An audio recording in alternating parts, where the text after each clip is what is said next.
So I was actually looking through part 2 of the video to see if anyone got the rookie that I was going to talk about, and not to my surprise, most of you guys had no idea who it was. Most of you guys. And I can't blame you. The rookie I'm going to be talking about is a pretty dark horse candidate. Shout out to the one guy that did get it. So here we go. John Collins. Part 3, let's go. John Collins, winning Rookie of the Year, has a much better chance of happening than you think.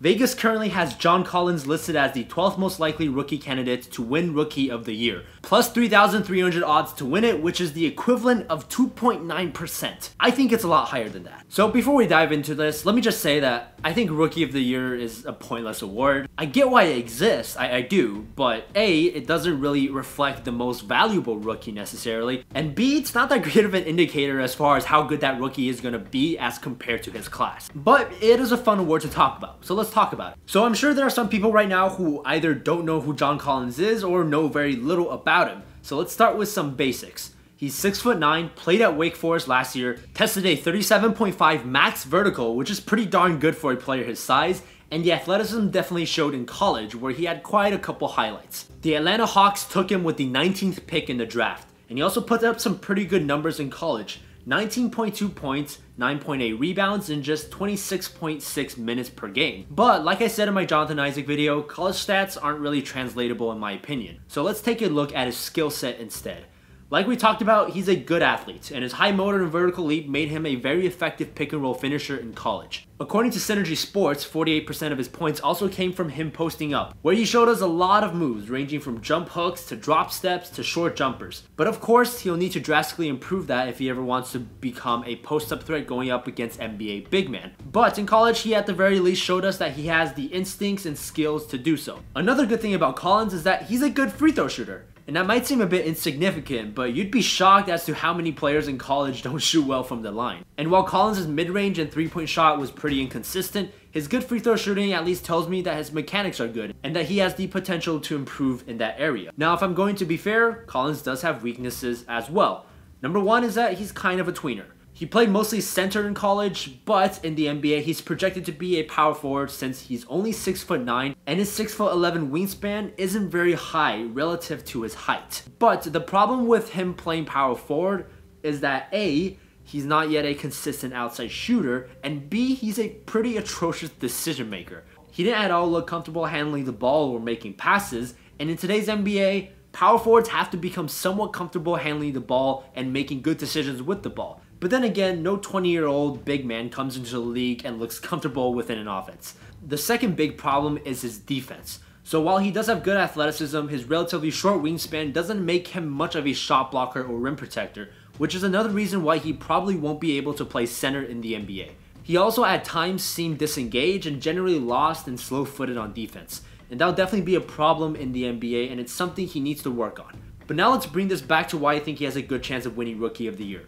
First off, based on the history of the award, we know that numbers matter much more than anything else.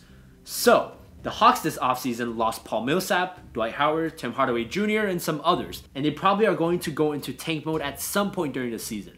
Or at least they won't be very competitive. And let's take a look at their front court. You have Mike Muscala, Dwayne Dedmon, Ersan Ilyasova, Luke Babbitt, if you want to count him as a small ball 4, Miles Plumlee, who actually last week just got cited for marijuana possession, and you have Alpha Kaba.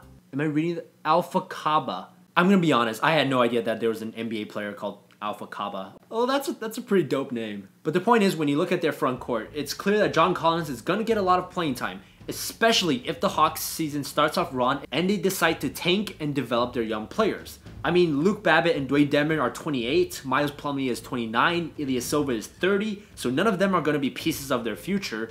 Even Muscala is already 26. So Collins and I guess Alpha Kaba, who was their second round pick, are going to be the only young frontcourt players. And when it comes to rookies, posting good numbers is quite often just about who plays a lot of minutes. And I can easily see Collins play roughly 30 minutes a night in his first year, given this frontcourt depth. The Hawks are also known for having a fast-paced offense, which means more possessions per game, which means more opportunities for their players to put up slightly better numbers. The one thing I am concerned about, or I guess the flaw in my argument... Wait, why am I exposing myself? Anyways, The one concern that I do have with John Collins potentially winning Rookie of the Year is that Mike Budenholzer and the Hawks franchise aren't exactly known for being tankers. Obviously, long-term they should, since with the talent on this roster, they are nowhere close to even contending. But based on their history, there's a chance that they might actually try hard to win games and make the playoffs. In which case, Dedmon, Muscala, and Ilyasova at this point are still better NBA players than 20-year-old Collins, so that might hurt how much he plays. But unless that happens, I expect Collins to be in the conversation for Rookie of the Year. Obviously, if my life depended on it, I would still predict Lonzo Ball or Dennis Smith Jr. to be Rookie of the Year because they are favorites and they should be. But I do think John Collins has a much better chance than people think, certainly much better chance than Vegas thinks. So, for the 3 or 4 Hawks fans watching this video right now, I hope you enjoyed the video, and I apologize in advance because I don't think I'm going to be talking much about your team this next season. It's gonna be an ugly year for you guys. Anyways, I hope you guys enjoyed this mini 3-part series. If you did, leave a like so I know. And if this video gets enough likes, I actually might just do another part 4 sometime before the season begins.